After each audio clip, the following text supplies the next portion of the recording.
is the plague treating you? Wait a minute.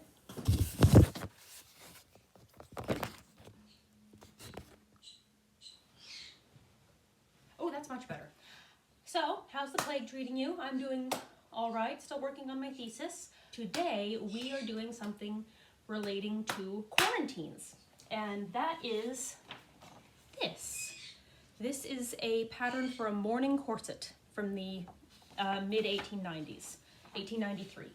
So, a morning corset. This is a type of corset. I have already made half of it because I was, even after doing the mock-up, I was not confident of my ability to put it together properly, and I didn't want to make a fool of myself on camera, so I've made half of it, and then I'm going to make the other half of it on camera, so you can see the process.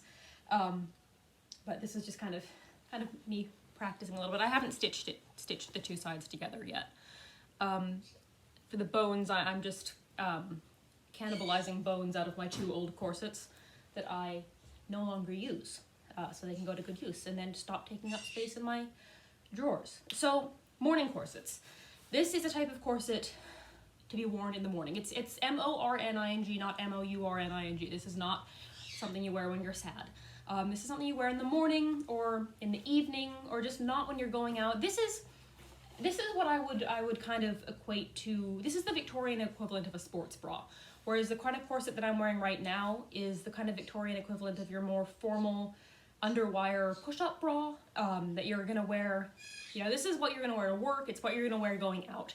This is what you're gonna wear when you're staying home, and comfort is your primary goal. This is not really gonna reduce the waist at all. It does not have a busk, and it does not have laces in the back.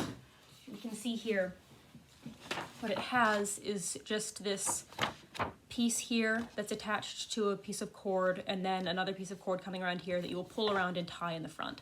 So it's not going to reduce your waist or give you any sort of nice silhouette. It's meant purely as a form of bust support and as a method of, to kind of create a base for the undergarments that would go underneath it, or would go on top of it. So you wouldn't wear this outside, really. I mean, you could wear it out into the garden or whatever, but you wouldn't wear this going out.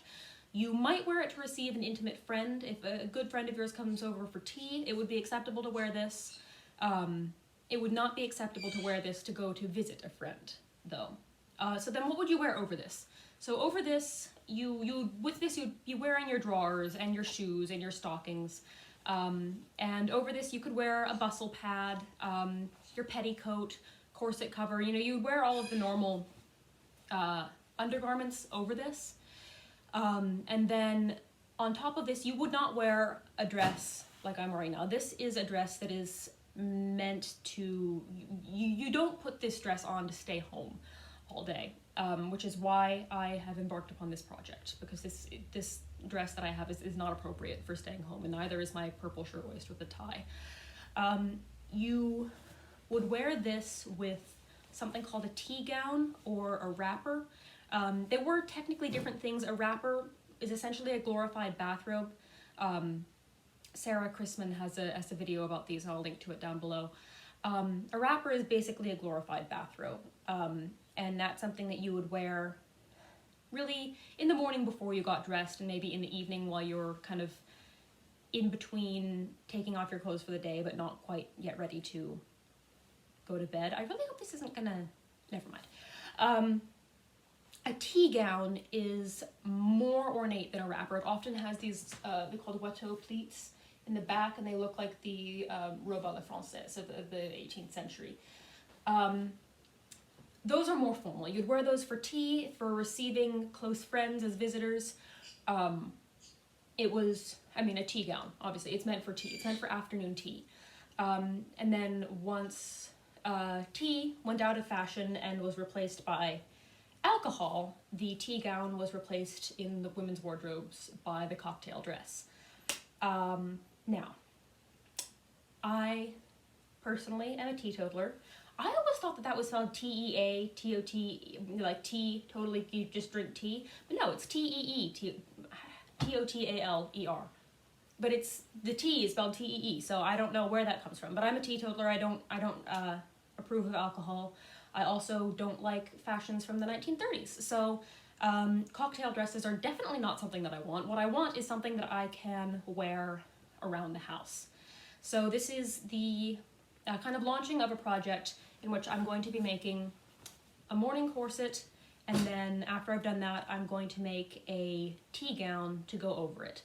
And I said that the tea gown and the wrapper are two different types of garments, and while that is technically true, the terms are really interchangeable, and they were really interchangeable even back in the 19th century, and it would not be unheard of for a woman to, you know, have a tea party in her wrapper. Tea gowns and wrappers were pretty much the same thing. Tea gowns are technically a little bit more fancy, but they're really the same thing, and women did the same thing in both of them. So the wrapper will be more practical than this bodice and this wool skirt, and also my purple shirtwaist. And it will be much more suitable for staying indoors and social distancing. So I think we should get going. I'm going to wear this apron that is not ironed, so you'll have to forgive me for that, because my skirt likes to collect every last little bit of dust and every last little stray thread that comes out, and then I spend an hour each evening picking the threads off. So I'm going to wear this apron to keep all of the threads off of my skirt.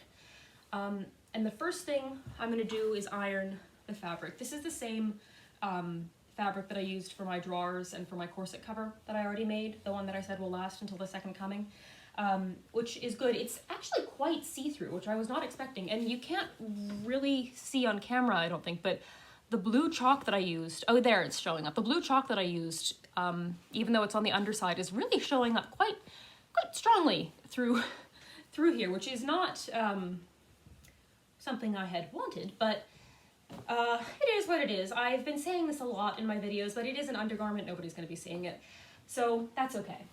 So I am going to work on ironing the fabric. It's a two-layer corset, so it has a lining fabric and a fashion fabric.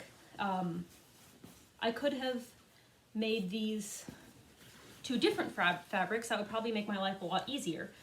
But I decided not to. I'm going to iron this fabric and then I will check back in. All right, so I have finished ironing the fabric, and now I'm making a lovely wrinkled mess of it over here. And I'm pinning the pattern of the front panel down. Okay, I have made the front panel, and now I just need to make the facing back panel. And we've got the back panel. So I'm going to pin them together and then pin in the boning channel so that I can attach it to this other side. I have finished connecting and boning the other front part. So now I need to sew these together like so. There's not any, there aren't any instructions about how I'm supposed to put these together. I'm not sure if I should maybe make a facing. That looks like that's what's happening in the drawing. So maybe I should make a facing and have the front go together like, well, that didn't work, like that.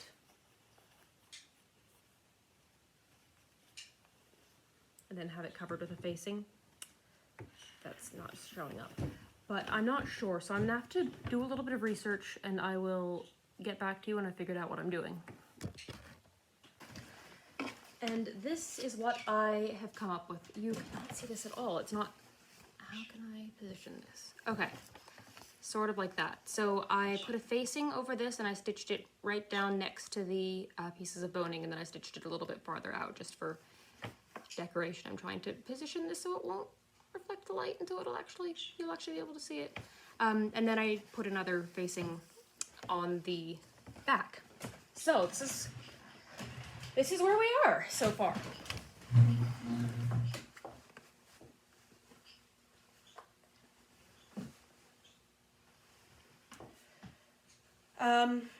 the next task is to make the other back side. So I'm going to do that, and I'll check in with you once I have done that.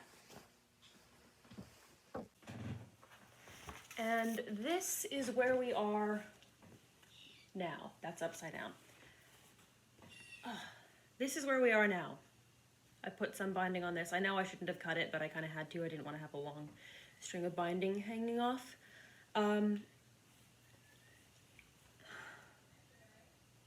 Yeah. So now what I need to do is make a facing for this slit, this tie back here passes through there so it can fasten closed, but I need to make a facing for this slit. So I'm just going to use this little bit of extra fabric and cut out a rectangle with a slit in the middle of it, and then sew it on here, and then just push it through and sew it onto the back. So I'll check in after I've done that.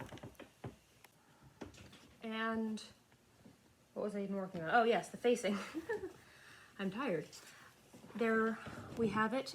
This fabric is not the fabric that I used for the rest of the corset, so it's kind of flimsy. So I put in this extra little piece here. It doesn't look incredibly pretty, but it's better than having it rip open. So now all that there is left to do is to put on the top and bottom facings and to put on some little lace decoration. I'm going to trim the top and bottom with this sky blue facing and put this ribbon around the top. So I'll check in with you when it's done. Bye. And at long last, here's the finished product. I had to replace that red ribbon with this twill tape because the ribbon just wasn't doing a very good job. It created a big lump right here and it didn't stay tied very well. I added a hook and an eye here and here. They weren't in the original pattern, but I just thought that they helped to keep everything in place a little bit better. So you can see it's really not doing anything to my waistline at all. This is purely just a supportive garment, and it's going to make a nice foundation for the tea gown that I'm going to make to go over it. I hope you enjoyed this video, and I hope you'll give me a like and a subscribe, and I'll see you in the next video. Bye!